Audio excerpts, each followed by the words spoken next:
O Congresso Internacional de Direito Constitucional Processual do IPDP, evento 100% online pelas plataformas digitais.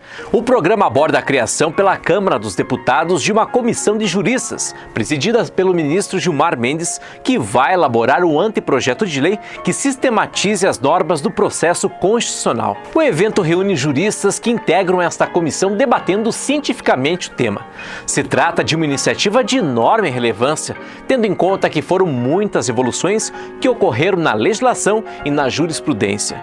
Isso permitirá um impacto positivo no sistema jurídico processual, mais racional, célere e transparente. Representa um grande ganho para o sistema jurídico, uma vez que as decisões do Supremo são vinculantes e afetam toda a estrutura do judiciário, inclusive a administração pública. Juristas de países como Peru, Costa Rica e Bolívia, que já possuem seu Código de Processo Constitucional, também participam das conferências, com emissão de certificados de 60 horas para este grande evento jurídico.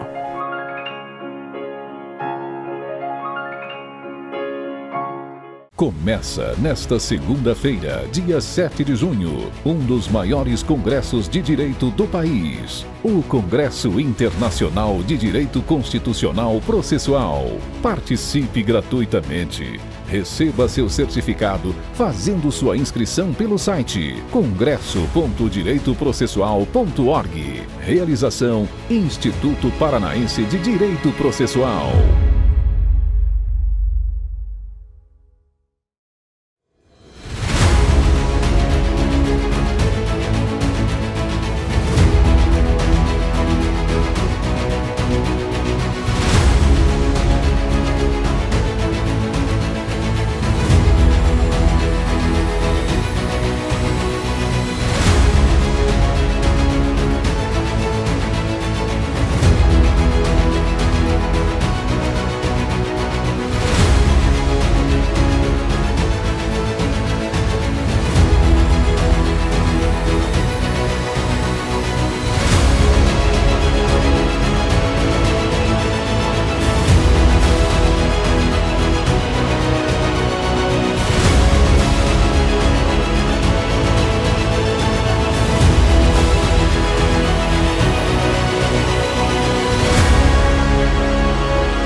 Digital com transmissão ao vivo, uma realização do Instituto Paranaense de Direito Processual, IPDP, e da Faculdade do Direito do SESCAG, com apoio institucional do Tribunal de Justiça do Paraná, Escola Judicial do Paraná, Ministério Público do Paraná, Escola da Magistratura do Paraná, Escola da Magistratura Federal, Escola Superior do Ministério Público, União Ibero-Americana de Juízes e Escola Judicial da América Latina. Convidamos para compor a mesa principal os professores doutores e membros fundadores do IP. Excelentíssimo professor doutor José Sebastião Fagundes Cunha, desembargador do Tribunal de Justiça do Estado do Paraná, membro fundador e atual presidente do Instituto Paranaense de Direito Processual, coordenador geral pedagógico das faculdades integradas dos Campos Gerais do SESCAG, diretor-geral da Judicial da América Latina e secretário-geral da União Ibero-Americana de Juízes. O Procurador-Geral da Justiça, excelentíssimo doutor Gilberto Giacoia, o promotor de Justiça e assessor da Procuradoria-Geral da Justiça do Ministério Público do Estado do Paraná, coordenador-geral da Escola Superior do Ministério Público, doutor Eduardo Augusto Salomão Campo, a excelentíssima professora doutora Teilda, o diretor da Escola Judicial do Paraná, EJUD, excelentíssimo doutor desembargador Ramon de Medeiros Nogueira, o presidente da Escola da Magistratura do Paraná, EMAP, excelentíssimo desembargador Cleiton de Albuquerque Maranhão, o membro do Conselho Federal da Ordem dos Advogados do Brasil, excelentíssimo doutor José Augusto de Araújo Noronha, a diretora da Faculdade de Direito do SESCAG, professora doutora Andréa Gaspar Soltoski, membro da Academia Brasileira de Direito Constitucional, excelentíssimo doutor Gustavo Suai Kifuri, o excelentíssimo desembargador Jorge de Oliveira Vargas, o excelentíssimo doutor desembargador Roberto Portugal Bacelar, o excelentíssimo professor doutor Rui Alves Henriques Filho, o atual vice-presidente do IPDP, doutor Antônio César Bochenek, o excelentíssimo professor doutor Sandro Marcelo Kosikoski, o excelentíssimo doutor Vicente de Paula Taide Júnior, o excelentíssimo doutor Adriano Barbosa, o excelentíssimo doutor Renato Rodrigues Filho, o excelentíssimo professor doutor Ludmilo Sene, o excelentíssimo professor doutor Jonatas Luiz Moreira de Paula, o excelentíssimo doutor Renato Rodrigues Filho. Neste momento, faremos a execução do hino nacional brasileiro.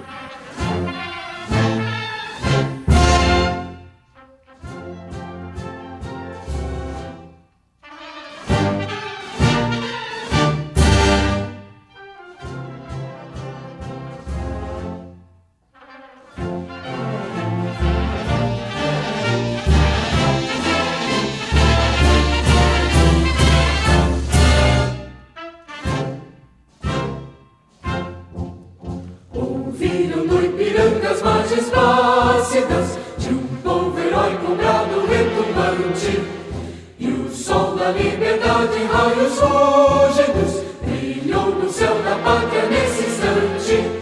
Se empenhou nessa igualdade, conseguimos conquistar com o braço forte. Em teu seio, ó liberdade, desafio o nosso peito à própria morte. Ó pátria amada, idolatrada, salve, salve, Brasil, um sonho intenso, um raio vívido, de amor e de esperança a terra desce. Sem teu formoso céu risonho e límpido, a imagem do cruzeiro resplandece.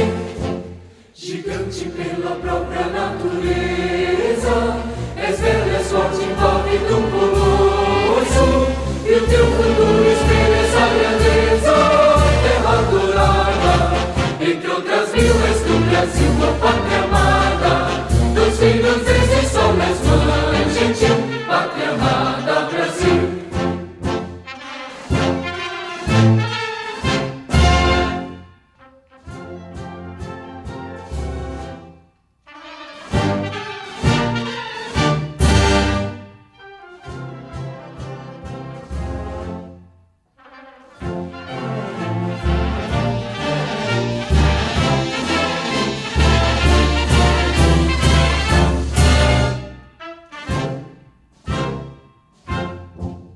Deitado eternamente, imenso e esplêndido, ao som do mar e à luz do céu profundo, fulguras, ó Brasil, florão da América, iluminado ao sol do novo mundo.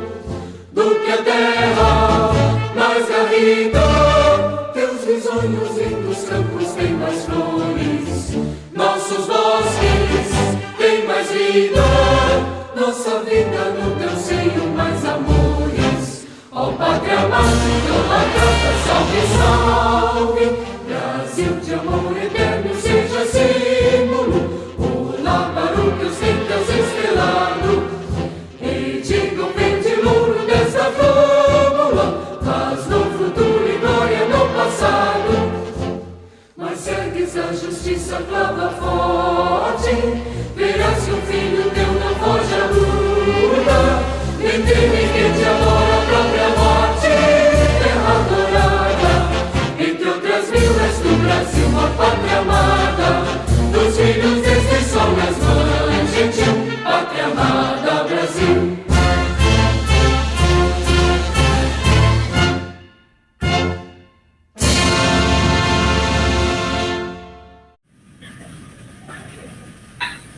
Convidamos o excelentíssimo desembargador Fagundes Cunha para declarar instalado o Congresso Internacional de Direito Constitucional Processual. Considerando que se encontra composta a mesa, declaro instalada a seleção solene de abertura do Congresso Internacional de Direito Constitucional Processual e da cerimônia de transmissão de cargo da nova diretoria.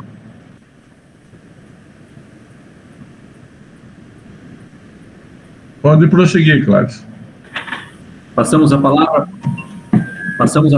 para o excelentíssimo desembargador presidente da Escola do Judiciário, Dr. Ramon Medeiros de Nogueira.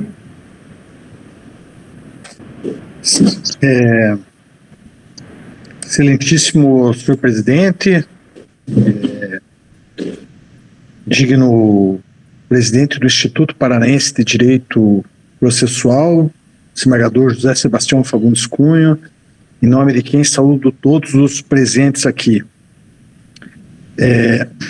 Ainda cumprimento o doutor Eduardo Cambi, diretor da Escola Superior do Ministério Público, doutor Antônio César Boschneck, juiz federal, doutor José Augusto Araújo de Noronha, representando a Ordem dos Advogados do Brasil, doutor Gilberto Jacóia, procurador-geral do Ministério Público do Estado do Paraná. Eu vejo aqui mais alguns amigos, amigo Roberto Portugal Bacelar, doutor Sandro Marcelo Kozikowski e também nosso vice-diretor aqui da escola, da EJUD, Escola Judicial do Tribunal de Justiça do Estado do Paraná, doutor Rui Alves Henriques Filho. Então, saúdo a todos vocês. É uma honra falar aqui em nome do Tribunal de Justiça e da EJUD, falar em nome do presidente José Laurindo de Souza Neto, na medida em que, recentemente, agora, no dia 31 de maio, assumi a Escola Judicial juntamente com o doutor Rui Alves Henriques Filho, e temos esse desafio pela frente. Desafio, claro, nesses tempos difíceis, né? E comentávamos aqui antes de começar o evento, né? Todas essas dificuldades, mas o órgão especial do Tribunal de Justiça aprovou recentemente, em fevereiro de 2021, o anteprojeto de lei para ser criada a Escola Judicial. E a escola, depois, dia 8 de março, o órgão especial do Tribunal de Justiça aprovou o projeto e depois foi a sanção pelo governador Carlos Massa Ratinho Júnior. Então, a lei 20.539, de 20 de abril de 2021, justamente ela vem para responder a essa necessidade de desenvolvimento profissional dos magistrados e servidores do Poder Judiciário do Estado do Paraná. Então, com a finalidade de aprimorar o atendimento ao jurisdicionado, garantindo uma prestação jurisdicional qualificada e célere, é que justamente é criada essa escola, que tem uma ideia muito clara, uma ideia de ser inovadora e preparar os magistrados e servidores para os próximos 10 anos. Então, como disse, uma satisfação muito grande estar aqui nesse grande evento realizado pelo Instituto Paranaense de Direito Processual, e homenageio mais uma vez seu presidente, meu colega e amigo José Sebastião Fagundes Cunha, pela realização nesses tempos tão difíceis, que ele consegue unir tão seleto grupo de professores estudiosos do direito processual, do direito constitucional, e já havia programação, um programa de fôlego, e que muito, muito orgulha o Estado do Paraná e o Brasil pela sua realização. Então, também menciono aqui que a escola já começou aí, nós já temos alguns cursos pensados para o segundo semestre, e também aproximar e alinhar a escola com esse importante Instituto Paranaense de Direito Processual, e aí celebrarmos aí no futuro, conforme já estamos aí em tratativas, alguns convênios para ofertar cursos juntamente com o Instituto Paranaense de Direito Processual, da mesma forma que já fizemos com algumas outras instituições. Ou seja, a ideia nossa da EJUD é justamente contribuir para a formação de servidores e magistrados do Tribunal de Justiça do Estado do Paraná. Então, agradecendo mais uma vez a oportunidade, saudando aí todos os amigos aqui presentes, que estão nos ouvindo, e aqueles que estão aqui compondo essa honrosa mesa, que eu deixo aqui o meu melhor muito obrigado, e saúde a todos e um grande congresso para todos nós. Muito obrigado.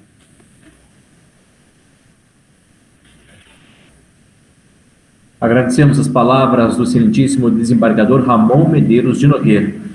Passamos agora a palavra ao membro fundador do IPDP e procurador-geral de Justiça do Estado do Paraná, doutor Gilberto Giacóia. Olá, boa noite. Extraordinária alegria e e distinguido prestígio participar desse congresso internacional, aqui idealizado sempre pelo amigo querido, né, e ativista das realizações acadêmicas, o professor desembargador Fagundes Cunha, a quem eu presto as minhas homenagens, e presto as minhas homenagens, né, extensivas aí ao desembargador Ramon, hoje como diretor da Escola Judicial, ele e o Rui, né, assim, implantada no estado do Paraná, na presidência do desembargador José Laurindo, a quem também o Ministério Público do Paraná rende, né, cumprimentos e saudação institucional de respeito. Vejo aqui muitas outras figuras importantes do mundo jurídico e acadêmico participando, né, dessa cerimônia de abertura, e eu, portanto, peço vênia para abraçá-los carinhosamente. Vejo Noronha, aqui alguns no meu vídeo que está bem limitado, o Esdras, o Adriano, enfim, né, por favor, considerem-se também, né, não por extensão, mas por inclusão, abraçados e abraçadas pelo Ministério Público do Estado do Paraná. Né? Claro que num congresso como esse traz na sua gênese, né, a trajetória de um instituto paranaense que trabalha muito o direito processual constitucional, né? E agora, né, com a participação do ministro Gilmar Mendes, que é um constitucionalista de extraordinário preparo, como todos nós sabemos, e da professora Tereza Alvim, que é uma processualista sem igual, né, da escola da Tereza Alvim, é o professor Eduardo Cambi, não precisa de apresentação nenhuma complementar, né, e que vão trazer, né, aí a reflexão super atual acerca da teoria da ponderação, de princípios, né, para a resolução de casos complexos entre princípios constitucionais e convencionais, né, e nós sabemos que esses temas nos tocam profundamente. O ativismo judicial, às vezes aqui o transbordo do princípio da proporcionalidade, né? E mais ainda, a oportunidade desse congresso se faz no momento trágico que a humanidade está atravessando e que o processo assuma de importância, o processo constitucional e convencional. Porque a pandemia vem como aceleradora de futuros e impõe maior responsabilidade social. Todos somos iguais. A verdade é que a humanidade, de repente, acorda para essa, né, constatação. Né? Cada um é cada um, mas todos nós somos humanos, né? Dependemos uns dos outros. Então, traz carregado o tema da universalização de nossa humanidade, né? No eixo dicotômico humanismo e solidariedade. Então, nós aprendemos, mais do que nunca nos dias de hoje, novas narrativas para o conceito de humanidade, né? Percebemos uma profunda erosão de conceitos e valores éticos e a importância de trabalharmos direito e valor, direito e processo, né? E agora, né, a partir, inclusive, desse recado kantiano de que toda reforma interior e mudança para melhor dependem exclusivamente de nosso próprio esforço. Então, o que se faz aqui, num congresso dessa dimensão, com essa natureza, com essa extensão e profundidade, é justamente trazer a pessoa humana como centro, como centralidade de tudo. Né? Salvaguardando, de uma maneira geral, dentro de um trânsito universal, a dignidade dos valores que lhes são inerentes. Buscamos aqui a reconexão da relação sociedade e humanidade. Um mundo marcado menos pelo ódio, pela diferença, pela violência, pela miséria, pelo abandono, pelas armas e territórios, pela guerra e refugiados, e mais por justiça e igualdade, por diversidade e pluralidade, por reconhecimento e cidadania, por paz e cosmopolitismo, né? Com a advertência sempre muito lúcida do Bauman de que as raízes de nossa vulnerabilidade são de natureza política e ética.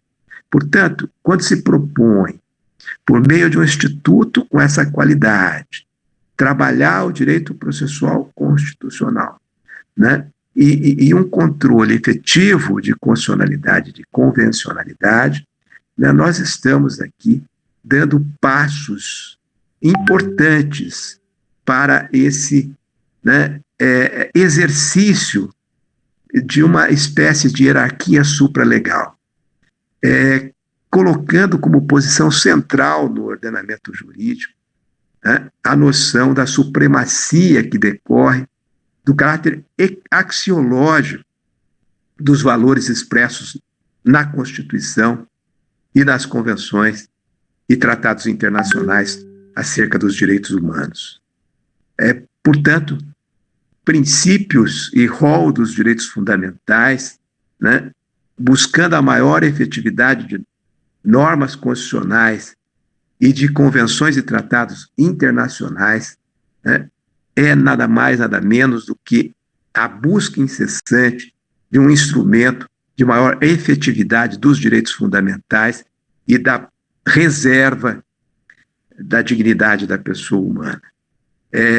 Professor Fagundes Cunha, recebo em nome de todos os que integram esse instituto e que participam desse congresso, destacadamente os conferencistas aqui que são nominados com maior ênfase, ministro Gilmar Mendes, presidente do Tribunal de Justiça José Laurindo de Souza Neto, e a professora Tereza Alvim, né, o mais profundo sentimento de respeito institucional, né, e a participação, né, que estarei aqui durante essa abertura e durante esse congresso, a deixar o registro da importância que o Ministério Público do Estado do Paraná empresta a essa realização acadêmica e a esse instituto.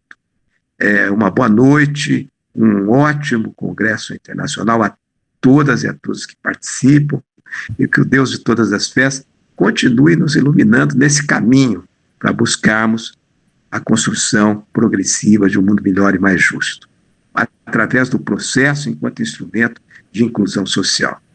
Uma boa noite. Obrigado pelas palavras. Convidamos agora o membro do Conselho Federal da Ordem dos Advogados do Brasil, doutor excelentíssimo José Augusto de Araújo Noronha. Boa noite a todos, boa noite a todas. Cumprimento inicialmente o presidente do Instituto Paranaense de Direito Processual, ilustre desembargador José Sebastião Fagundes Cunha, e que quero lembrar a grande parceria que nós, da Ordem dos Advogados, tivemos com o Instituto Paranaense de Direito Processual. Foi talvez uma das maiores parcerias que a Ordem dos Advogados do Brasil, Seção do Paraná, já fez, foi com o Instituto Direito Processual, Paranaense de Direito Processual, quando fizemos, Sebastião, e você lembra muito bem, ilustre desembargador, acho que um dos maiores eventos de direito processual da história do Brasil, em números de inscritos presenciais, quando nós, logo após a reforma, nos aventuramos a fazer aquele grande evento de várias e várias semanas, e que foi realmente um grande sucesso, não só de público, mas principalmente da qualidade do evento, que Vossa Excelência tão bem nos ajudou a construir. Então, a nossa gratidão sempre ao Instituto Paranaense de Direito Processual Civil e da Advocacia Paranaense. Quero cumprimentar meu querido e amigo Gilberto Jacóia, procurador-geral, que depois de ouvir o Jacóia, pouco me resta a falar qualquer coisa sobre esse evento, porque Jacóia disse tudo e mais um pouco. Quero cumprimentar meu amigo e meu vizinho, desembargador Ramon Medeiros, agora nessa empreitada de comandar a escola judicial junto com o ilustre Dr. Rui Alves Henrique, que eu tenho certeza que nasce já grande e com um grande propósito, e que eu tenho certeza que nós da OAB teremos uma grande parceria com a Escola Judicial do Poder Judiciário.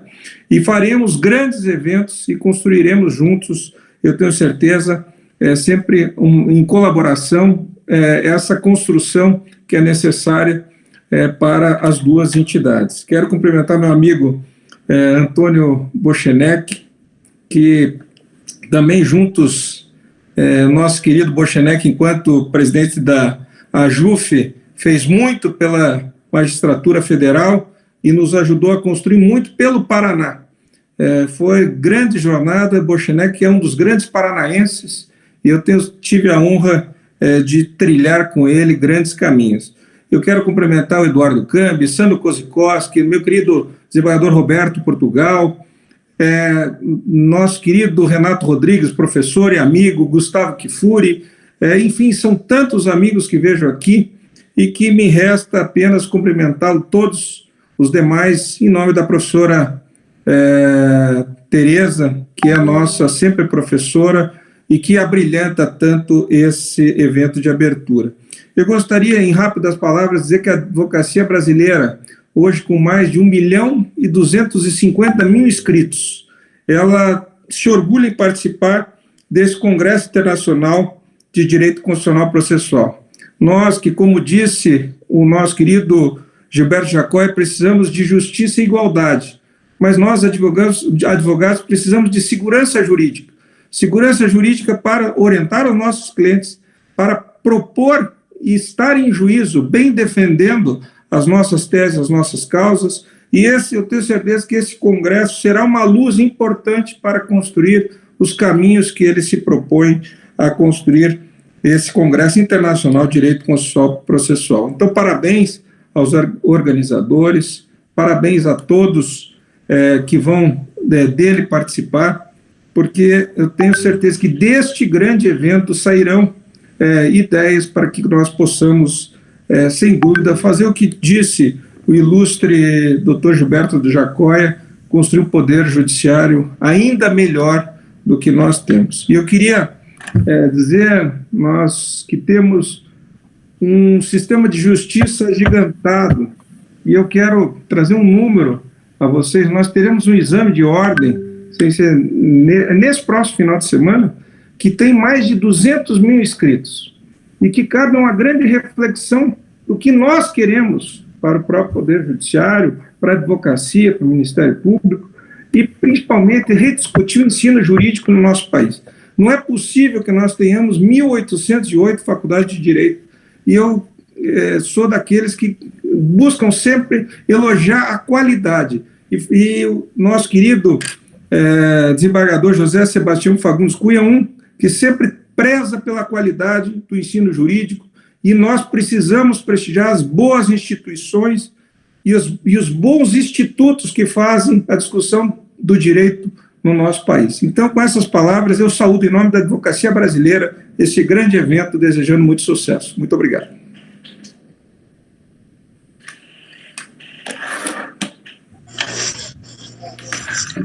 Passamos a palavra agora ao excelentíssimo doutor, desembargador do Tribunal de Justiça do Estado do Paraná, presidente do IPDP, doutor José Sebastião Fagundes Cunha.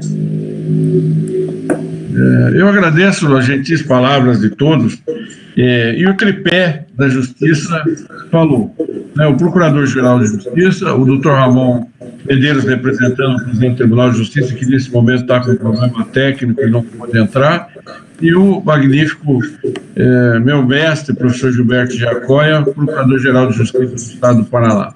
Então eu vejo que todos aqueles que integram o Judiciário como instituição se fizeram ouvir. Eu não quero ser prolixo, nem vou falar, mas eu sinto que devo fazer uma pequeníssima prestação de contas do que foi a minha gestão. O doutor Noronha foi gentil, eu estou muito emocionado. O doutor Noronha lembra, eles pediram para auxiliarmos a montar um curso para 50 alunos. Em 2 semanas tinha 700 inscritos. Não coube no auditório, foram necessários telões para transmissão externa. E depois não podia mais aceitar a inscrição, porque nem com telão não tinha mais aonde pôr gente. Foi simplesmente maravilhoso. Nós fizemos 2 grandes eventos na gestão do Dr. Noronha. Fora isso, os convites para conferências a respeito do dano moral, que foi a falar às 7 horas da noite, às 23h30 eles não deixavam eu ir embora, porque eu sou extremamente informal, né? E eu conversava com eles, não era uma palestra. Então foi realmente muito bom. Ao doutor Ramon, eu quero fazer uma confissão que estive conversando com o presidente do tribunal. O meu sonho particular é montar um mestrado profissionalizante voltado para o processo eletrônico, uma das linhas de pesquisa. A escola judicial, junto com a escola da advocacia, a escola do Ministério Público, por exemplo, porque são os 3 que atuam no processo judicial e nenhuma academia está pesquisando isso. Nenhuma universidade que tem mestrado pesquisa isso. E o processo eletrônico, que não é eletrônico, na verdade, hoje, ele é um arremedo de processo eletrônico, que dá para fazer muito mais com a inteligência artificial. O advogado hoje faz a ostentação oral de onde ele estiver, mas isso tecnicamente tem que ser muito melhorado ainda, etc. E as novas tecnologias que estão à disposição, eu tenho um projeto muito forte desenvolvido nessa área e eu tenho um sonho. E eu confesso que eu me candidatei a ser coordenador da parte de ensino do Instituto agora, e deixando a presidência, e nem mesmo poderia ser candidato novamente à presidência. Então eu conclamo o doutor Noronha, o doutor Ramon, o mesmo o procurador Gilberto Jacóia, e o Eduardo agora vai assumir a presidência, que a gente tem que pensar numa pesquisa nossa, voltada para os nossos problemas, para a nossa realidade. Não adianta ficar... O Norberto Bobbio dizia, não adianta proclamar os direitos humanos, é como que nós vamos efetivar isso. A proposta desse Congresso é debater um direito processual constitucional que discuta desde quem tem a capacidade postulatória até quais os meios de garantir a efetivação disso. Não adianta todo mundo ficar falando de controle difuso de constitucionalidade, todo mundo já sabe isso. Eu quero saber como as novas agressões ao meio ambiente, quais são as tutelas e como serão as tutelas constitucionais. Quem tem legitimidade para isso? Como que o mandado de segurança numa sociedade da informática pode ter que ter um prazo de 120 dias? Por que a distribuição do processo não pode ser totalmente eletrônica, sem ser humano, e impossibilitando qualquer capacidade de fraude na distribuição? Então, tem questões, senhores, que são... eu lembro quando eu entrei na magistratura, um juiz de Londrina foi fazer uma palestra em Moarama. Ele disse, entrou uma mãe no meu gabinete e ele falou, olha, o meu marido mudou, ele não está pagando pensão. Daí eu expliquei que tinha expedido uma carta precatória. Ele falou, olha, eu tenho 3 filhos aqui, preciso de leite. Eu não sei o que é precatório e não quero que o senhor me explique. Eu quero saber quando que o senhor vai dar o dinheiro para comprar o leite dos meus filhos. Então, numa sociedade eletrônica, mais do que nunca nós precisamos de soluções. E essas soluções, doutor desembargador Ramon, Vossa Excelência está num lugar estratégico para ajudar a construir. Não é só educar, é construir o ensino.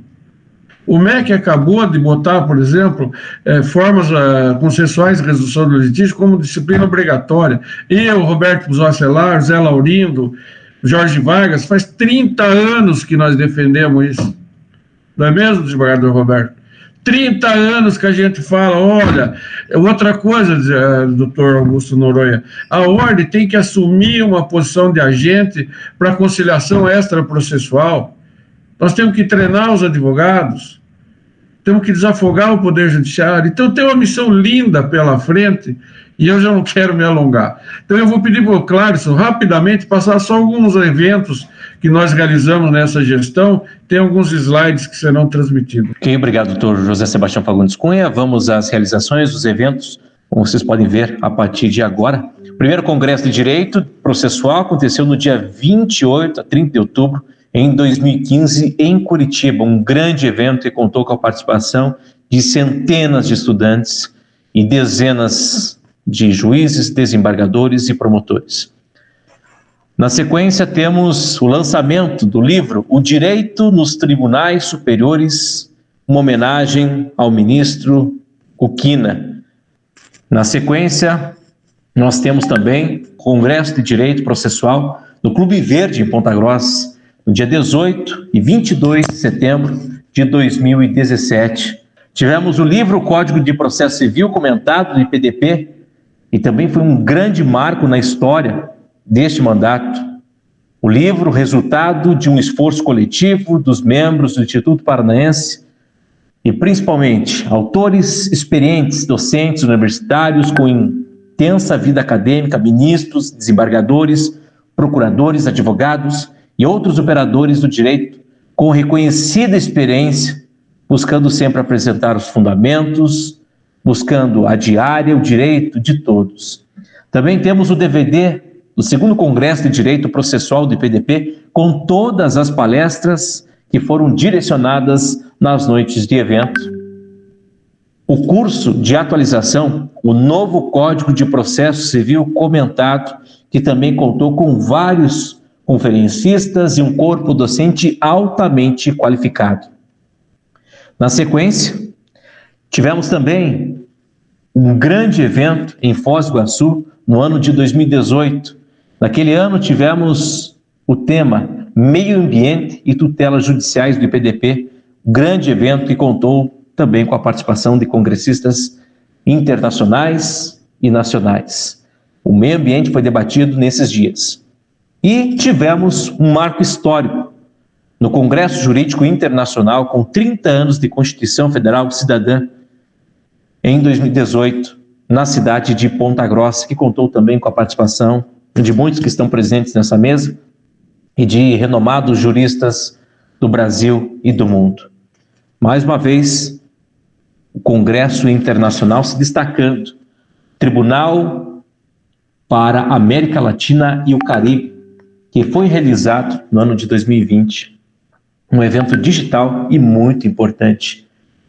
E agora, esse congresso que está acontecendo neste momento, Congresso Internacional de Direito Constitucional Processual do IPDP, que estamos realizando, e vai até o dia 2 de julho. Grandes eventos que marcaram essa gestão.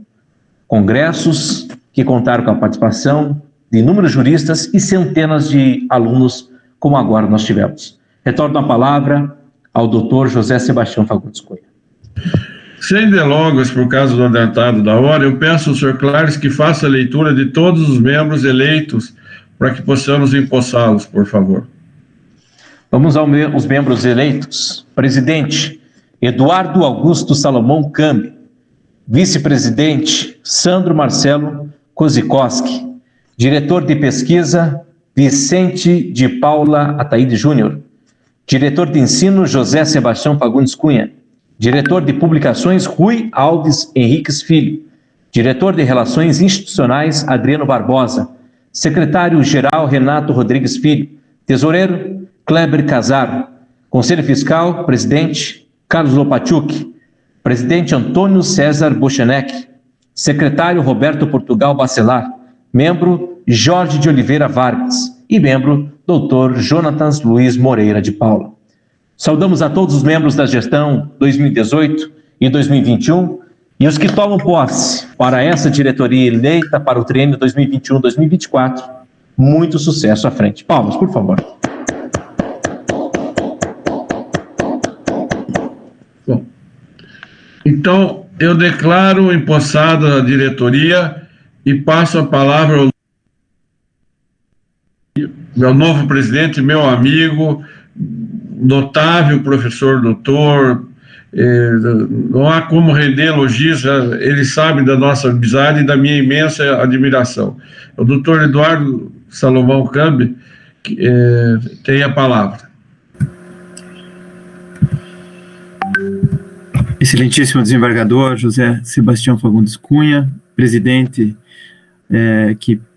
do Instituto Paranaense, sempre presidente do Instituto Paranaense de Direito Processual. Excelentíssimo Procurador-Geral de Justiça do Estado do Paraná, Dr. Gilberto Giacoia, excelentíssimo desembargador Ramon de Medeiros Nogueira, digníssimo diretor da Escola Judicial do Paraná, nesse ato também representando o digníssimo presidente do Tribunal de Justiça do Paraná, desembargador José Laurindo de Souza Neto. Caríssimos desembargadores Roberto Portugal Bacelar, Dr. José Augusto Noronha, digníssimo conselheiro federal da OAB, Dr. Antônio César Bochinek, Dr. Rui Alves Henriques Filho, Dr. Vicente Ataíde Júnior, Dr. Gustavo Kifuri, Dr. Adriano Barbosa e excelentíssima professora doutora Tereza Rudalvin, em nome de quem cumprimento todas as demais autoridades e todos os presentes nesse evento internacional. O Instituto Paranaense de Direito Processual é uma iniciativa do desembargador José Sebastião Fagundes Cunha, que diante da aprovação do Código de Processo Civil de 2015, teve a generosidade de reunir os juristas do Paraná e do Brasil para estudar, escrever e debater sobre o direito processual contemporâneo. Nesses anos que esteve na presidência do Instituto, como vimos, organizou grandes eventos, coordenou livros e, principalmente, valorizou cada um dos estudiosos do Paraná para os temas mais atuais e polêmicos do direito processual. Com destacados grandes eventos, e este, mais uma vez, é um grande evento, o Congresso Internacional de Direito Constitucional Processual, talvez um dos maiores eventos das Américas, que inicia hoje e vai até o dia 2 de julho, com a participação de grandes juristas de diversos países das Américas e da Europa. Na condição de presidente eleito do Instituto Paranaense de Direito Processual, em nome de todos que integram esse instituto, quero agradecer os imensos esforços que o desembargador José Sebastião Fagundes Cunha tem feito nesses últimos anos para a promoção da ciência processual, juntando extraordinários professores que, ao longo das últimas décadas, vêm fazendo a melhor interpretação e aplicação do direito processual brasileiro. Quero pedir licença, desembargador Cunha, para, em nome de tantos extraordinários juristas, homenagear o professor doutor José Manuel de Arruda Alvim Neto, mestre de tantas gerações de processualistas, que sempre nos deu a oportunidade de aprender, bem como nos deu a alegria de ter entre nós sua aluna mais dedicada, nossa estimada professora Tereza Arruda Alvim, que daqui a pouco fará a conferência magna desse congresso internacional. Piero Calamandrei, ao abrir o Congresso Internacional de Processo Civil, em setembro de 1950, na cidade de Florença, advertiu, abro aspas, o pecado mais grave da ciência processual nos últimos 50 anos foi ter se separado de seu escopo social, fecho aspas. Esse grande equívoco apontado pelo ilustre processualista italiano não foi exclusivo da primeira metade do século XX, mas continua arraigado na cultura jurídica limitada pelo formalismo dogmático. O direito processual, para que não caia em uma abstração vazia, deve servir de método para que o direito material se concretize na realização da justiça. Por isso, as regras processuais devem ser compreendidas à luz da realidade social. Afinal, o processo, como todo fenômeno jurídico, é, antes de tudo, um fenômeno social, que serve como instrumento ou um meio, não, portanto, como um fim, para a realização da justiça, que é um valor eminentemente ético e social. José Carlos Barbosa Moreira, ao tratar da função social do processo, dizia que cabia ao jurista buscar alcançar dois objetivos. Primeiro, promover a igualdade, pela eliminação ou pelo menos pela atenuação das diferenças de tratamentos entre os membros da sociedade, em razão da diversidade de condição econômica, posição social, cultural ou política. E segundo, buscar a otimização do sistema jurídico para assegurar, na medida do possível, a primazia dos interesses da coletividade sobre os interesses eminentemente individuais. Dentro dessas duas linhas que margeiam o direito processual, devem os juristas atuarem em duas perspectivas: de lege lata, analisando os valores, princípios e regras jurídicas para extrair deles a interpretação e a aplicação da norma que melhor concretize a proteção dos direitos humanos, atenda aos fins sociais e concretize as exigências do bem comum.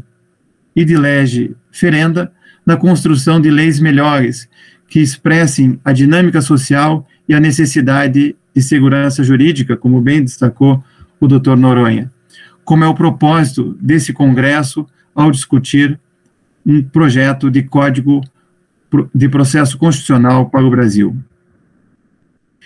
Em um país extremamente desigual, violento e injusto, como é o Brasil, nossa responsabilidade é ainda maior que de outros países do norte global. Conforme a Organização das Nações Unidas, a ONU, o Brasil, em 2020, ocupava a 84ª posição entre os 184 países com maior índice de desenvolvimento humano do planeta. O IDH é o índice que mede a prosperidade em função das condições de vida da população, assim como o acesso à educação e à saúde. Esse baixo IDH mostrado pelo Brasil, contudo, ainda não levou em consideração os efeitos negativos da pandemia da Covid-19, que agravou ainda mais as desigualdades sociais, com consequências dramáticas para os mais pobres. Cabem às instituições jurídicas diminuir o fosso entre a realidade social e o texto constitucional. A construção de uma sociedade livre, justa e solidária e a erradicação da miséria e das desigualdades não pode ser apenas um horizonte longínquo a ser buscado pelas futuras gerações. A nossa responsabilidade é fazer valer a Constituição, aqui e agora, usando a nossa inteligência e promovendo a evolução científica e cultural, para que o direito não se reduza a um mero mecanismo de opressão dos grupos mais vulneráveis da sociedade. A sociedade civil organizada em entidades como esse Instituto Paranaense de Direito Processual deve debater ideias e propostas de interpretação e aplicação justas do direito para a realidade social brasileira. Quero, portanto, agradecer a oportunidade de presidir esse importante instituto, renovando minha gratidão ao desembargador José Sebastião Fagundes Cunha, dando as boas-vindas à nova diretoria e chamando a atenção de todos aqueles que partilham desse mesmo sonho de querer ver observado nesse país um Estado democrático de direito, onde direitos e garantias fundamentais não sejam meras promessas constitucionais não cumpridas. Para finalizar, lembro o poema O Estatuto do Homem, do poeta amazonense Tiago de Mello, escrito no Chile durante o exílio em abril de 1964. O poema é longo e, portanto, só leio o artigo 7º, que diz assim: por decreto irrevogável, fica estabelecido o reinado permanente da justiça e da claridade, e a alegria será uma bandeira generosa, para sempre desfraldada na alma do povo. Vamos seguir juntos, de mãos dadas, como no poema de Carlos Drummond de Andrade, para que a função social do processo seja um objetivo a ser buscado todos os dias na concretização da justiça.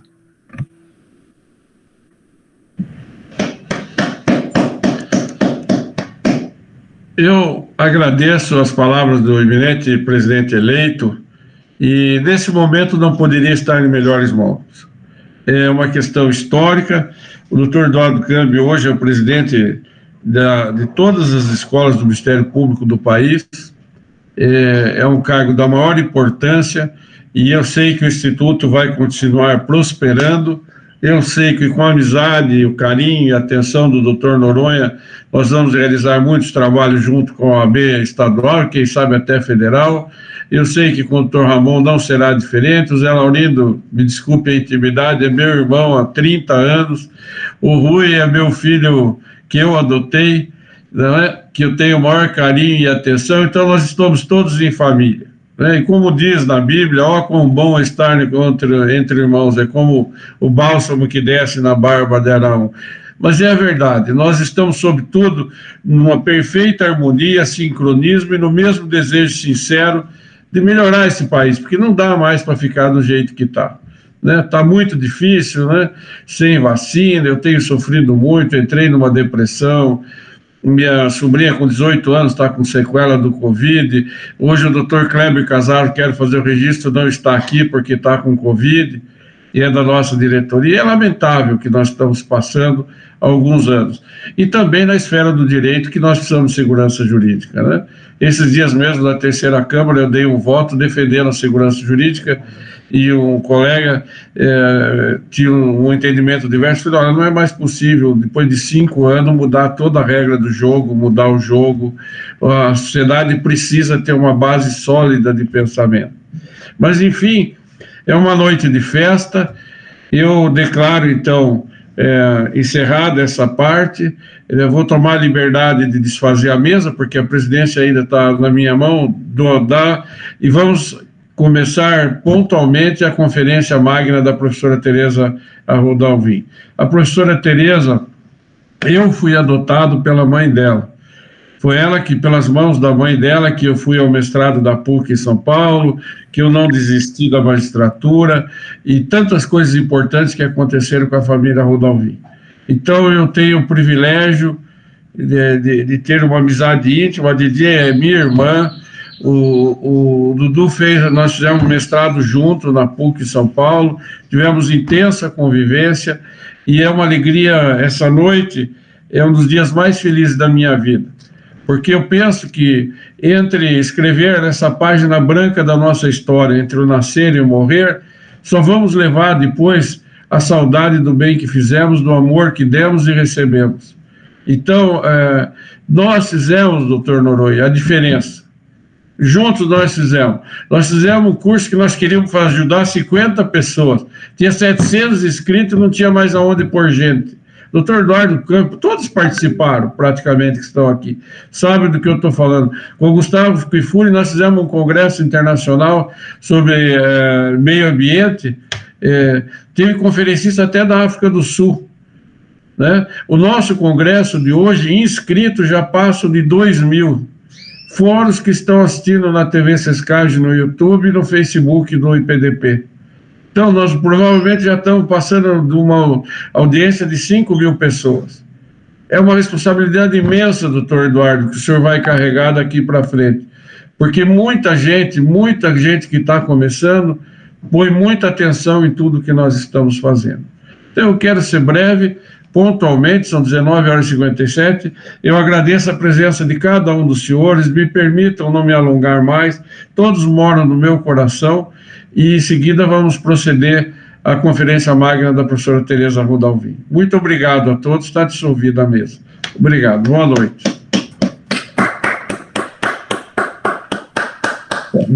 Agora,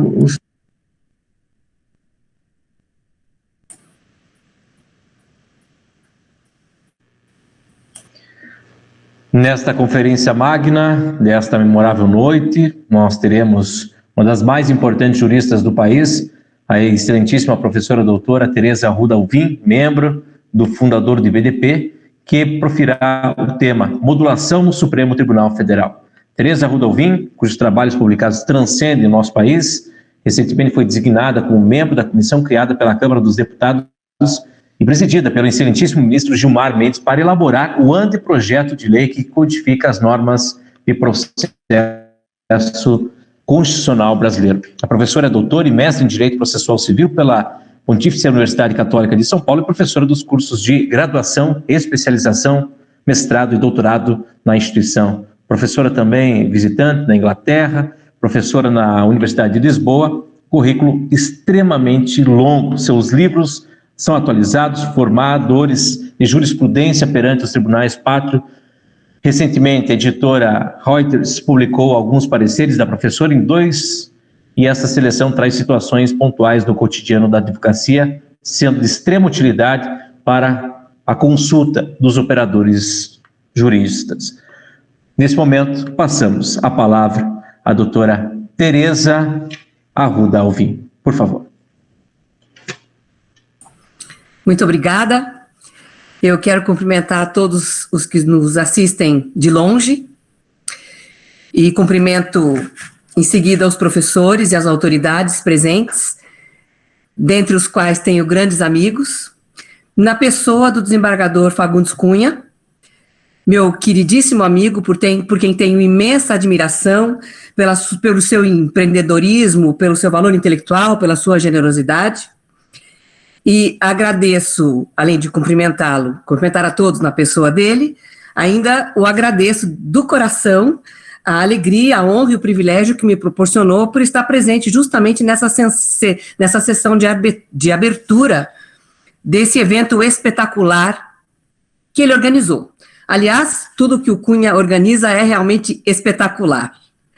Nada pequeno, nada sem sentido, nada miudinho. É tudo magnífico. Eu, de fato, me sinto um pouco inadequada aqui para falar de um tema tão técnico, porque até agora esse evento está com gosto de festa mesmo, de comemoração dos feitos do Instituto durante a presidência do desembargador Cunha, a posse dos eleitos, enfim. Mas eu vou retribuir, inclusive, a gentileza daqueles que se referiram ao meu nome, a gentileza suprema do Cambinho, que mencionou o nome do meu pai, do próprio desembargador Cunha também, com uma exposição curta. E o que me salva, na verdade, é que o tema principal da minha exposição, que é modulação, tem evidentes raízes constitucionais, porque existe justamente para concretizar o princípio da segurança jurídica, e esse princípio foi efetivamente mencionado por muitos dos que me antecederam em suas curtas falas, curtas, densas e interessantes. Na verdade, o princípio da segurança jurídica torna jurídico um dos valores fundamentais da vida em sociedade. Em seu preâmbulo, a Constituição Federal define a segurança jurídica como um dos valores supremos de uma sociedade fraterna, pluralista e sem preconceitos. Autores importantíssimos como Couto e Silva, Humberto Ávila e Canutilho chamam a atenção para a dimensão subjetiva do princípio da segurança jurídica, que é justamente o princípio da confiança. Este, de tão relevante que é, já tem merecido o tratamento autônomo da doutrina, com conteúdo específico e vida própria. Esse princípio da confiança, na verdade, como disse, sendo a dimensão subjetiva do princípio da segurança jurídica, tem em vista que se privilegie, que se leve em conta, no fundo que se trate com carinho, a confiança que o cidadão tem nos atos do Estado, na orientação do Estado. Essa proteção, portanto, acaba implicando uma certa limitação à liberdade que o Estado tem em alterar sua conduta, modificando atos que gerem vantagens para o particular, ainda que depois eles venham a ser tidos como ilegais. É o respeito à crença e à confiança, no sentido de que aqueles atos eram legítimos. O princípio da confiança, portanto, fundamentalmente protege o cidadão. Ele nasceu na Alemanha, mesclado com a boa-fé e no contexto dos atos da administração. Mas sempre houve, ainda que em determinados momentos históricos, meio embrionária, né? Agora a preocupação da proteção, da segurança, quando se pensa nos atos do judiciário, é algo muito novo, né? Quando a gente estuda o princípio da confiança nos atos da administração na literatura da Europa continental, a gente percebe que sempre existem 2 ou 3 parágrafos dedicados à necessidade de que o jurisdicionado também seja protegido das alterações da jurisprudência. Ou seja, uma preocupação, ainda que não muito clara, não abertamente confessada, no sentido de proteger o jurisdicionado dos efeitos retroativos que são naturais à mudança da jurisprudência, né? Na verdade, essa preocupação sempre foi tida como um pouco perigosa na Europa continental, porque pressupõe que se admita que, como acontece com a administração e com o legislativo, o judiciário, numa certa medida, também cria regras jurídicas, né? É por isso que só recentemente na Europa é que se encontram manifestações doutrinárias que abertamente se preocupam com essa questão da modulação. Porque, na verdade, essa preocupação parte da necessidade de se ter antes admitido que o juiz desempenha um papel muito relevante na versão final da norma. Para dizer em outras palavras, né, na verdade, o juiz cria direito. Eu poderia fazer a mesma afirmação de uma maneira talvez menos chocante, dizendo que legislativo e judiciário participam em conjunto para a criação da pauta de conduta. Só que, quando a lei muda, existem regras que impedem que a nova lei atinja o passado, né? Porque o passado, ele está, por assim dizer, protegido por uma cortina, né? Que é formada da coisa julgada, do direito adquirido e do ato jurídico perfeito.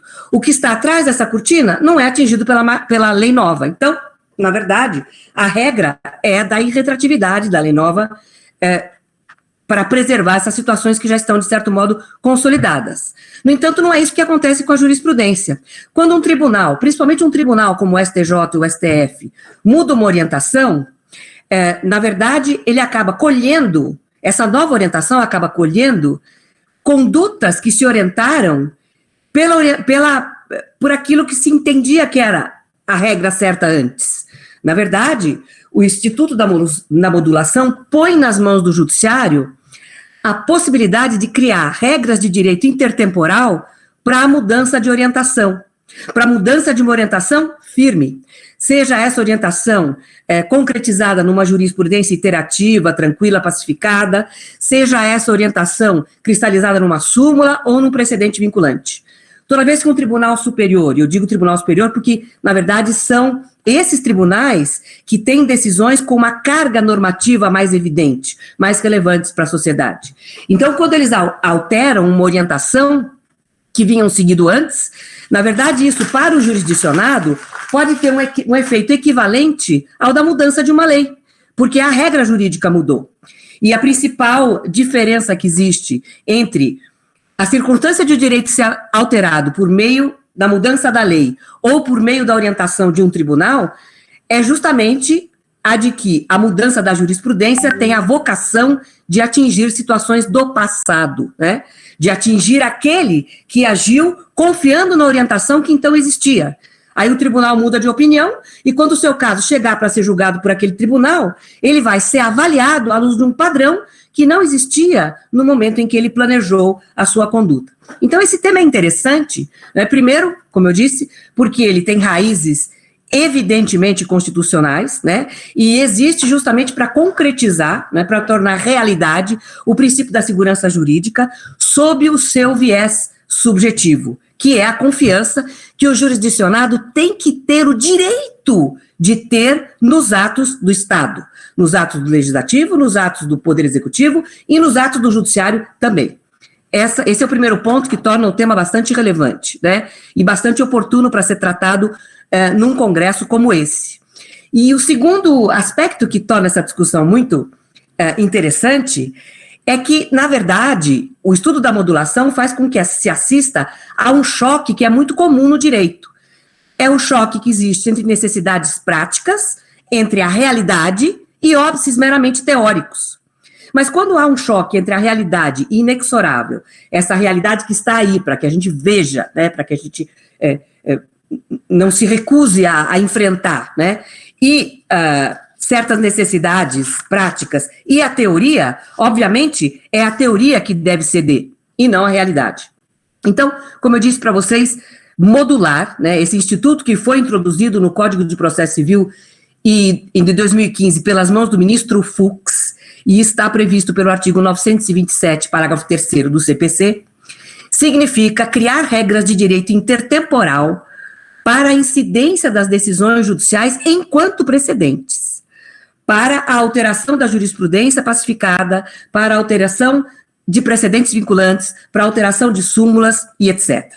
enfim, para alteração de qualquer situação que tenha tido condão de gerar segurança, de gerar confiança no espírito do jurisdicionado, que agiu conforme a orientação de um tribunal superior, imaginando, é claro, estar agindo de acordo com o direito vigente na época, né? Porque o direito vigente, ou como dizia o Michele Tarufo, né, Cambinho, o direito vivente não é a lei, é a lei interpretada pelos tribunais à luz da doutrina. Então, o direito, de fato, a pauta de conduta que serve para o jurisdicionário, para o jurisdicionado planejar o seu modo de agir, ela emerge de um tripé que se apoia justamente na lei, na doutrina e na jurisprudência.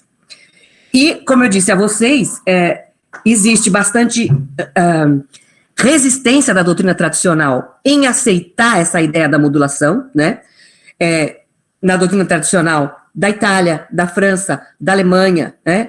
Países em que o juiz tem que decidir com base na lei, porque se admitir a necessidade de que os efeitos da mudança da jurisprudência sejam modulados, e isso praticamente significa sejam postergados, atinjam apenas situações que aconteceram depois do tribunal ter mudado de posição, ter mudado a sua orientação, justamente parte da necessidade de que se admita que a função do juiz é criativa, a função do juiz é ativa na construção do direito, né? E, de fato, essa constatação, ela tem estado presente nos processualistas e nos pensadores do processo, como, por exemplo, Remo Capone, que não é um filósofo do direito, mas é um filósofo do processo, né, nas suas últimas publicações, né, porque é até sem sentido a gente se recusar a ver que o juiz cria direito em diferentes medidas, mas o simples ato de interpretar já é, em certa medida, criativo, né? Além, é claro, de o ato por meio do qual o juiz supre lacunas, né?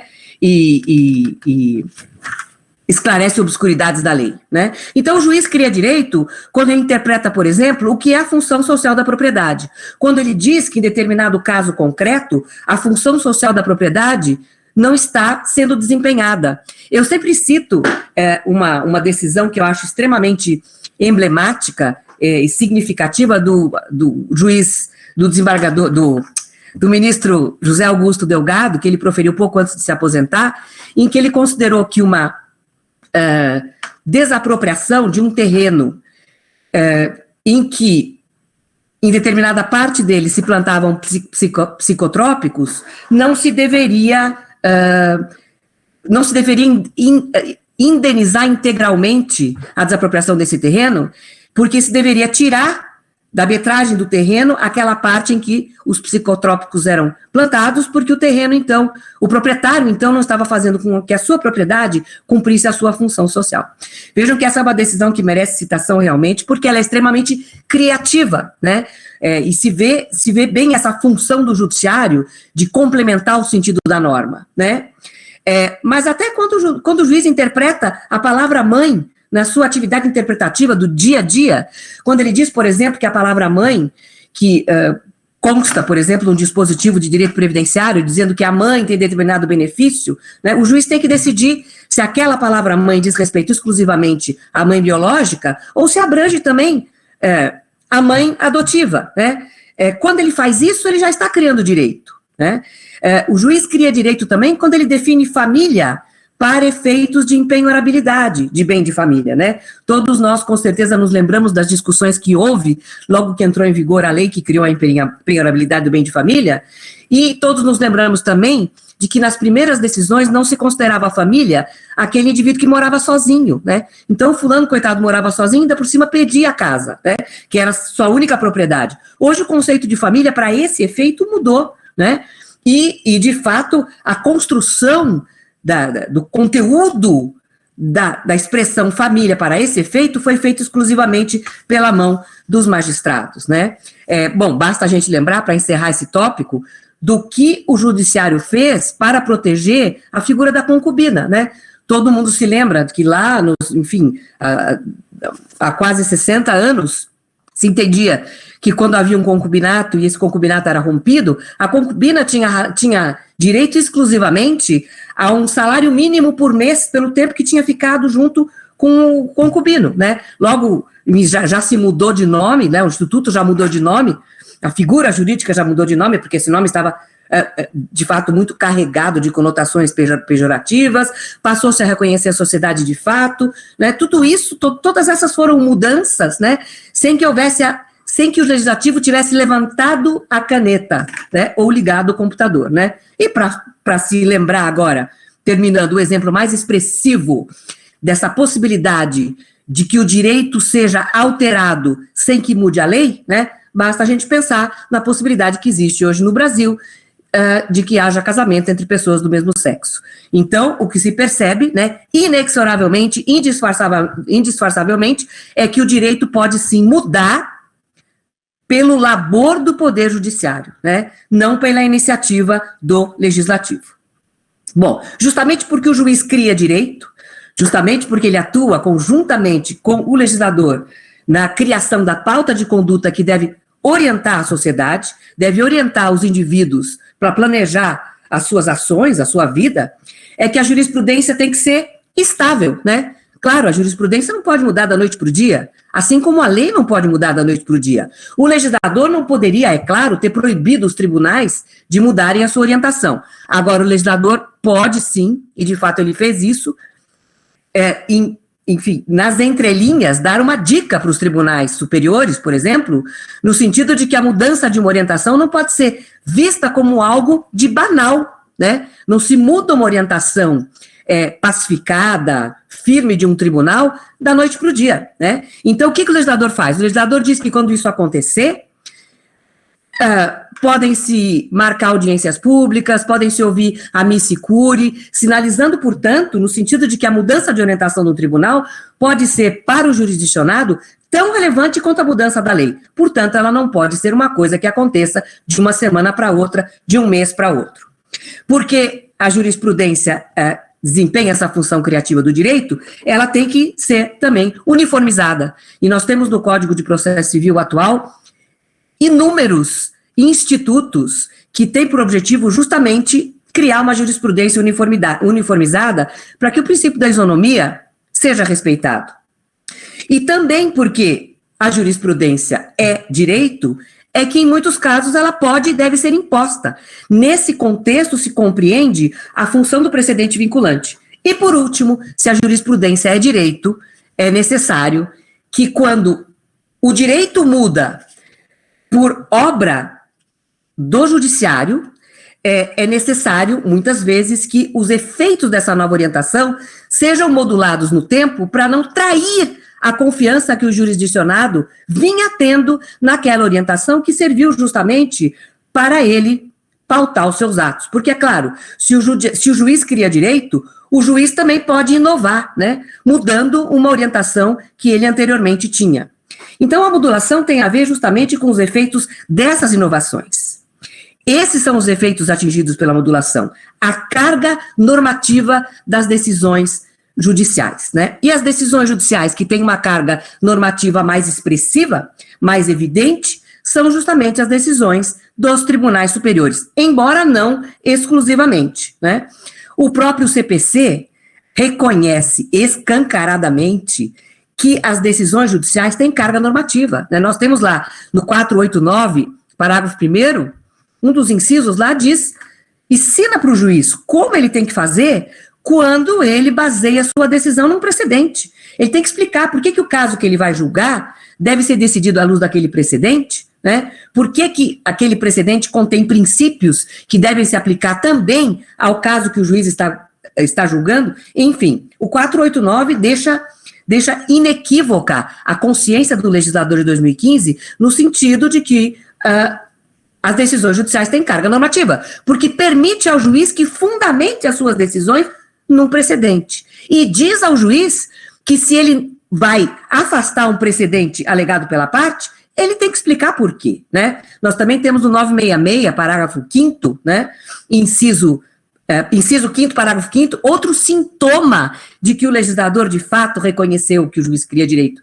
Porque lá se diz que será rescindível a sentença de mérito, ou a decisão de mérito, quando ela for baseada num precedente que não se aplicava à espécie, ou quando ela deixou de aplicar um precedente que deveria ter sido necessariamente aplicado para resolver aquele problema. Então, o artigo 927, parágrafo 3º, criou um novo desenho para a modulação, diferente daquela modulação com a qual nós estávamos acostumados, né, que não era um fenômeno do dia a dia, que existia única e exclusivamente no controle concentrado de constitucionalidade, né. Agora, o direito positivo brasileiro prevê que a modulação pode ocorrer quando há mudança de posição, mudança de entendimento em jurisprudência dominante do STF, dos demais tribunais superiores, em jurisprudência fixada em IRDR, em repetitivo e etc. Agora, esse dispositivo, obviamente, não é exauriente, porque há muitas circunstâncias em que quem dá a última palavra a respeito de uma questão de direito é um tribunal estadual,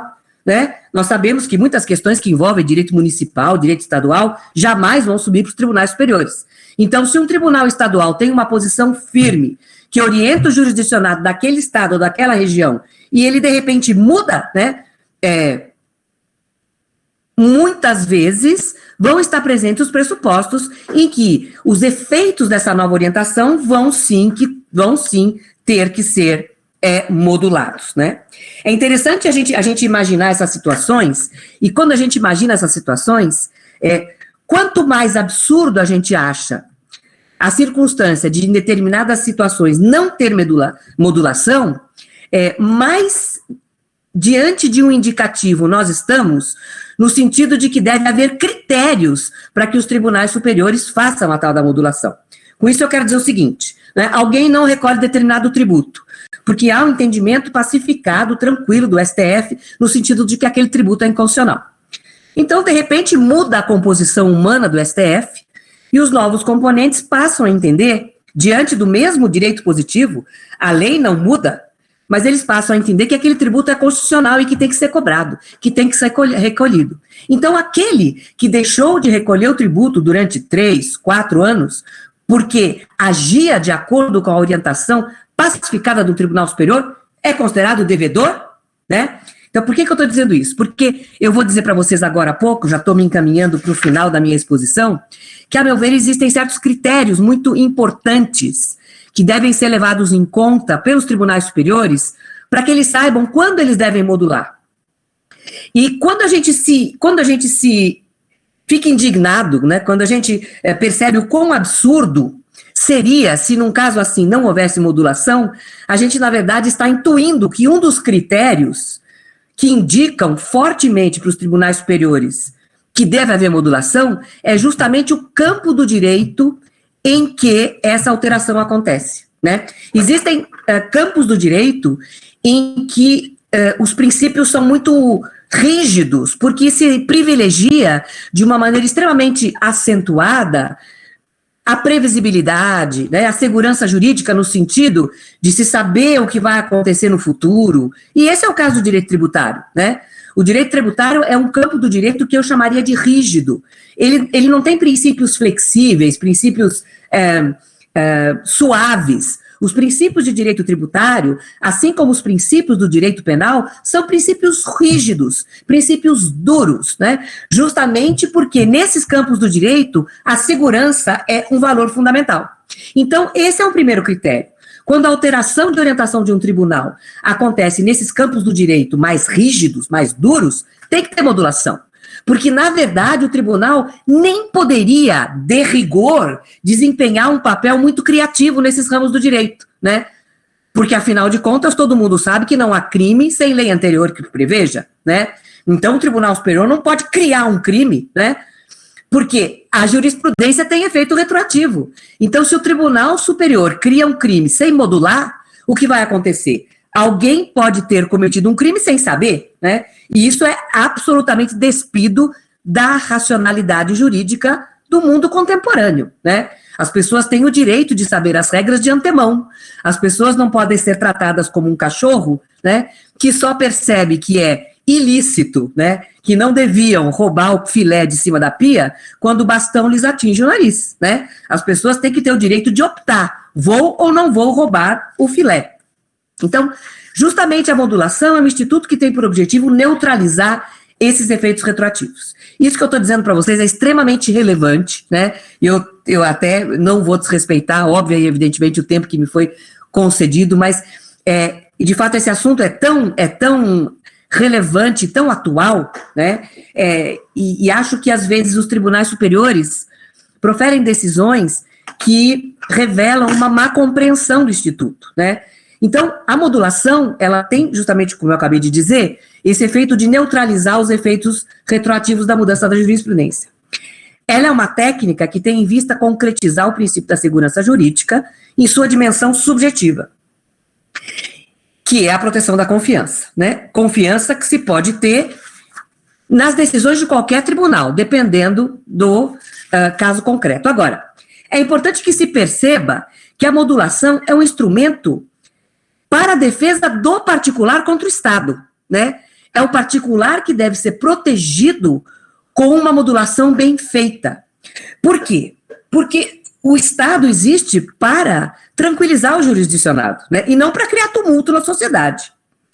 Quando o Estado, ou quando um tribunal, né? Porque o tribunal também é o Estado, né? Tem uma conduta que gera tumulto na sociedade, né, como uma alteração absolutamente imprevista, né, de uma jurisprudência que estava tranquila, né, ninguém imaginava que aquela jurisprudência ia mudar, e de repente um ministro afeta um recurso e resolve repensar uma regra com a qual o jurisdicionado já estava acostumado, né.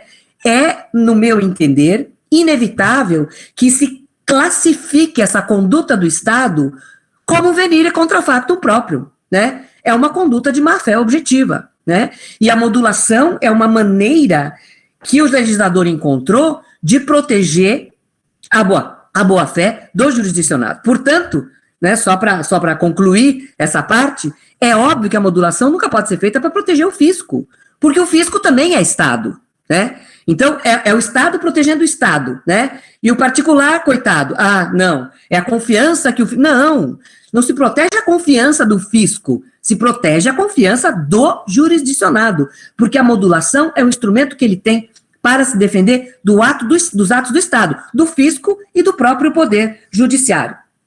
Porque a conduta de um tribunal que muda, de repente, a sua jurisprudência é uma conduta criticável, né? É claro que eu não estou dizendo aqui que os tribunais não podem alterar as suas posições. Podem e devem, né? Porque, como eu acabei de dizer, os tribunais, os juízes também participam da construção do direito. Mas não em tributário, mas não em penal. Quer dizer, na verdade, quando um tribunal muda a sua orientação, essa mudança é legítima quando ela tem por função adaptar o direito às necessidades da sociedade. O professor Barbosa Moreira dizia que a jurisprudência é o termômetro mais sensível das mudanças que acontecem no plano da sociedade. Das mudanças de padrões éticos, de padrões morais, ótimo. É por isso que hoje no Brasil se reconhece o casamento de pessoas do mesmo sexo. É por isso que um pouco antes já se reconhecia a possibilidade de se classificar uma união entre pessoas do mesmo sexo como uma união estável. Agora, dizer que o tributo é constitucional ou inconstitucional, data vênia, não tem nenhuma relação com a necessidade de se adaptar o direito às necessidades da sociedade. Por quê? Porque, na verdade, as mudanças da sociedade são lentas. As sociedades são organismos vivos. E as mudanças que ocorrem em organismos vivos são mudanças lentas. Nada justifica uma alteração de posição de um tribunal superior em 6 meses, em 2 meses, em 1 ano. Simplesmente porque a sociedade não muda em 1 ano. Mas no Brasil se encara com alguma tranquilidade, o que, a meu ver, é equivocado, a possibilidade de um tribunal mudar a sua orientação por causa da sua composição humana, né? São muito comuns as decisões nos tribunais americanos e nos tribunais ingleses, né, em que o Chief Justice ou em que o Lord confessa que ele não concorda com a orientação que existe. Mas ele não vai mudar porque a orientação é desta casa, é do tribunal, e não é pessoal de cada juiz, né? Mas já que isso acontece, na verdade, pelo menos o que se deve fazer para neutralizar os efeitos negativos dessas mudanças repentinas é modular, né? Outro dia eu estava participando de um evento ítalo-brasileiro e um processualista italiano que tratou sobre esse tema modulação, que na Itália é um tabu. Na Itália é um tabu porque na Itália, na Constituição italiana, existe um dispositivo que diz que o juiz, quando decide, só está sujeito à lei. Ponto. Acabou. Então, não tem precedente vinculante, a jurisprudência não é importante. Até pouco tempo atrás, nas decisões italianas, o Cambi sabe disso, não se podia citar nem doutrina, por causa dessa disposição constitucional. Mas esse rapaz que é muito lúcido, né, quer dizer, é claro que não se pode negar que o juiz, muitas vezes, quando decide em diferentes dimensões, ele cria direito. Ele diz o seguinte, ele falou, então a modulação, ela deve acontecer quando o judiciário faz o que não poderia fazer. É isso, né? O judiciário mudou rapidamente, não podia mudar. Em ramos do direito em que, na verdade, ele nem deveria ser tão criativo, para não comprometer aqueles princípios duros, aqueles princípios que são levados a sério por aquele ramo do direito em que ele vai decidir, né? Bom, então é isso, né? A modulação, na verdade, acontece quando o judiciário faz o que de rigor não poderia estar fazendo. Bom, para terminar, é importante que se diga que a função de modular é do tribunal que alterou a sua orientação anterior. Cristalizada em súmula, em precedente vinculante, ou prestigiada por jurisprudência firme e iterativa. Quando o tribunal muda, ele tem que se manifestar necessariamente sobre a modulação. Claro que ele não tem que modular necessariamente, mas ele tem que dizer se modula ou se não modula. Aquela regra que existia antigamente, né, quando a modulação só existia na ADIM, se o tribunal se cala, é porque não há modulação. Se o tribunal não se cala, então ele diz que há modulação. Não, a modulação já não é mais tão excepcional e há necessidade de manifestação expressa do tribunal que muda a sua orientação anterior a respeito do âmbito de eficácia da nova posição. É claro que a parte pode cobrar do tribunal por meio de embargos de declaração, né? Mas isso é péssimo, né? Na verdade, isso no duro não deve acontecer, porque às vezes há um lapso de tempo muito grande entre o momento da mudança de posição e o julgamento dos embargos. Às vezes há anos nesse intervalo. E durante esses anos ninguém sabe o que fazer, porque ninguém sabe como é que o precedente vai ser aplicado.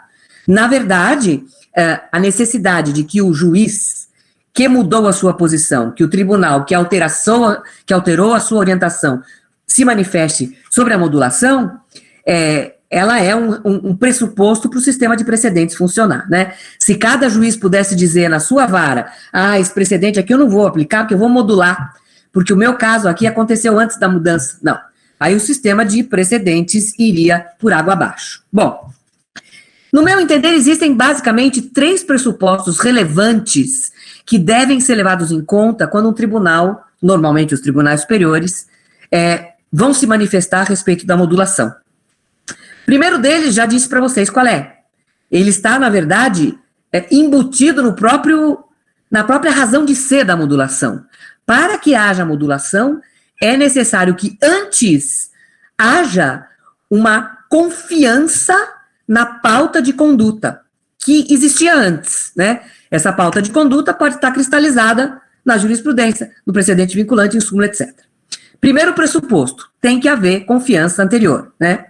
Então, vocês vejam que, na verdade, a lógica, entre aspas, da modulação, ela é inversa à lógica da súmula 343, né? De que todos nós nos lembramos, né? Essa súmula é a súmula que diz que não cabe rescisória quando havia discussão interpretativa entre os tribunais no momento em que a decisão foi proferida, né? Então, os tribunais discutiam a respeito da interpretação de determinado dispositivo legal, aí houve a fixação da jurisprudência no sentido A e não no B, eu não tenho direito à rescisória, né? Porque na verdade, eu tive o azar de a decisão ser proferida no momento em que a jurisprudência não era estável.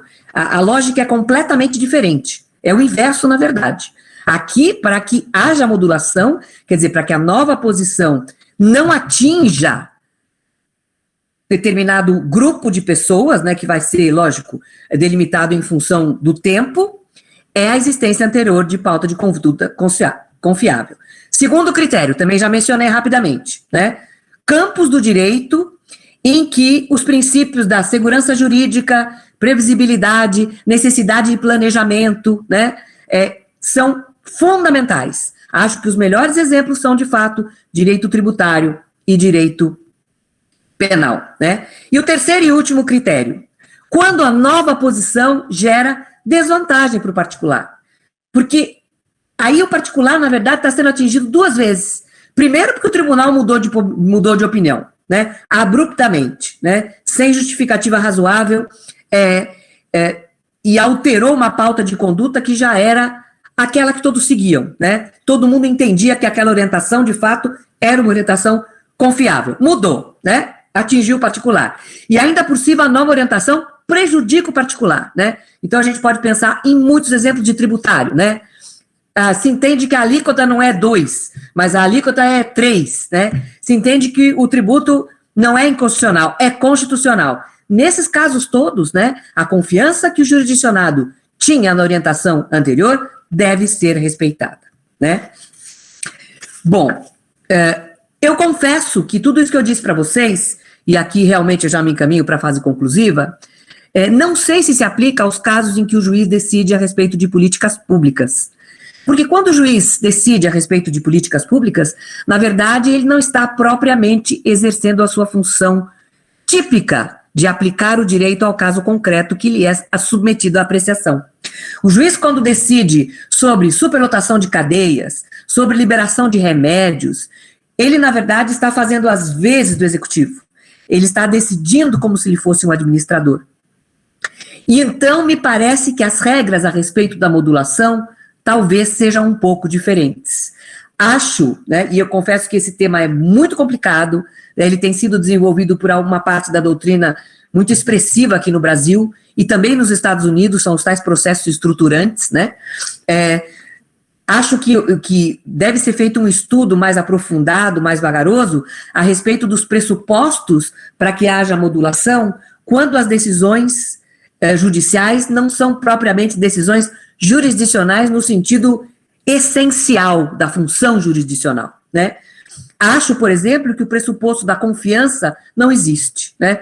Muitas vezes, uma decisão sobre políticas públicas é tomada para pôr fim ao caos, né? Então é o seguinte, as regras agora para se liberar remédio pelo SUS são tais, daqui para frente, né? Então, acho que, de fato, o ambiente é um pouco diferente, né? Bom, eu não tenho dúvidas e acho que isso é muito louvável dessa função criativa que exerce o judiciário com relação ao próprio direito. Acho que isso, de fato, torna o direito melhor, torna o direito mais adaptado, mais rente às reais necessidades da sociedade. Mas justamente porque é necessário que essa criatividade judicial tenha limites, né, é que é necessário que a gente reconheça que ela existe. Porque para lidar bem com a realidade, até disciplinar, né, até que ponto isso deve chegar, primeiro eu preciso reconhecer que ela existe, tratando abertamente dela, para que a gente possa extrair desse fenômeno, né, bem disciplinado, as melhores consequências que esse fenômeno é capaz de gerar. Muito obrigada pela atenção de vocês.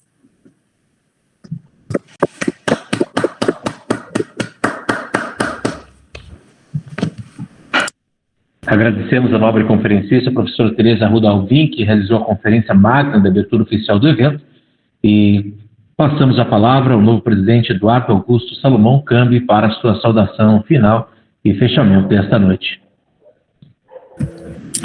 Tereza, muito obrigado pelas palavras, pelas lições. Você reflete sobre esse tema há tanto tempo e é para nós uma referência, não só no Instituto Paranaense de Direito Processual, mas para todos os juristas do país. E tão bom quanto escutar você hoje é escutar seu pai amanhã, né? Por isso que nós estamos aqui com a família Arruda Alvim, nos ensinando sempre há décadas, estamos aprendendo com a generosidade dessa família estudiosa e que reflete há tantos anos o direito processual civil no Brasil. Então, é uma alegria imensa ter você por perto, ter você sempre aqui no Instituto e nas oportunidades que a vida nos dá. Esperamos que essa pandemia termine logo, porque certamente estar perto de você é por si só uma alegria para nós, não só pelo conhecimento que você tem, mas pela pessoa humana que você é, pela pessoa generosa que você é, e que, quando veio de São Paulo aqui para Curitiba, conquistou a todos. Então, você é uma pessoa que mora no coração de todos nós. muito obrigado pelas palavras, pela palestra, e estaremos juntos amanhã, ouvindo o seu pai aqui no Congresso Internacional de Processo Constitucional. Quero, então, convidar a todos para que voltemos amanhã às 19 horas, agradecer a todas as autoridades aqui presentes, agradecer ao público em geral que até quase 9 horas da noite acompanhou este evento, e dizer que esse evento é um evento longo, né, porque é um congresso que vai até o dia 2 de julho, mas que contará aqui com brilhantes juristas. Toda noite, ou quase toda noite, teremos aqui aulas magnas como essa brilhante que a professora Tereza Rudolvin nos premiou. Muito obrigado por estarem conosco, uma boa noite e até amanhã. Tchau, tchau. Uma boa noite a todos. Até amanhã.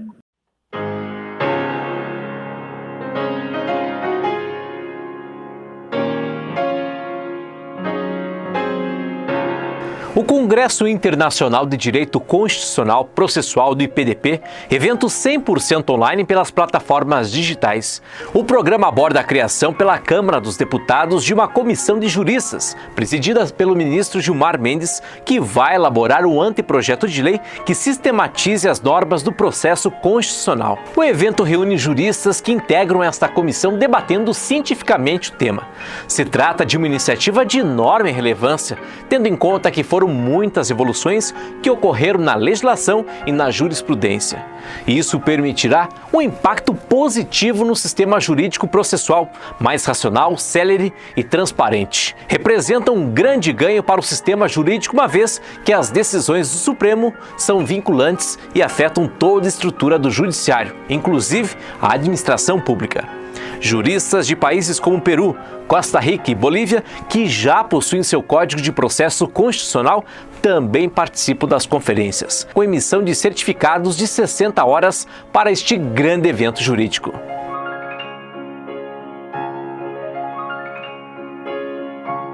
Começa nesta segunda-feira, dia 7 de junho, um dos maiores congressos de direito do país, o Congresso Internacional de Direito Constitucional Processual. Participe gratuitamente. Receba seu certificado fazendo sua inscrição pelo site congresso.direitoprocessual.org. Realização: Instituto Paranaense de Direito Processual.